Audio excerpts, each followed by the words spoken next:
अस्सलाम वालेकुम दोस्तों, मैं हूं खालिद रजा और आप देख रहे हैं रजा इलेक्ट्रॉनिक्स यूट्यूब चैनल।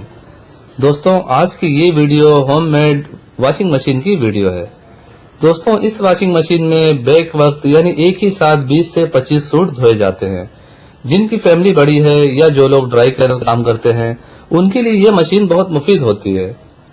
दोस्तों, ये वीडियो हमारे एक बहुत ही अच्छे सब्सक्राइबर जिनका नाम अजीजुल्लाह सोमरो है, जो कि जैकबाबाद के रिहायशी हैं और इनका ऑटो इलेक्ट्रिशियन की दुकान भी है। इन्होंने ये वॉशिंग मशीन खुद तैयार की है और मुझे ये वीडियो बनाकर भेजा है कि आप लोगों में जो भाई ऐसी मशीन बनाने में दिलचस्पी रखते हैं, इनके लिए आसानी हो जाए, क्योंकि इतने बड़े टब की वॉशिंग मशीन मार्केट में दस्तयाब नहीं है। इसीलिए इसे घर पर खुद तैयार किया गया है। इस मशीन में एक HP का एक मोटर लगाया गया है, जो कि क्लच वाली मोटर है और इस मोटर की स्पीड 1400 RPM की है। एक प्लास्टिक के ड्रम को लोहे के टेबल में फिट किया गया है और इसमें 15 इंच का फुल प्लेट लगाया गया है। अगर हम इस मशीन की टोटल अखराजात की बात करें तो ये मशीन बनाने में 20,000 रुपया तक खर्चा आ जाता है। सो फाइनली दोस्तों, मेरी आज की ये वीडियो यहीं तक थी। वीडियो अच्छी लगी हो तो इसे लाइक करके किसी न किसी को जरूर शेयर कीजिएगा। चैनल में नए हैं तो चैनल को सब्सक्राइब करके बेल बटन भी प्रेस कर दीजिएगा।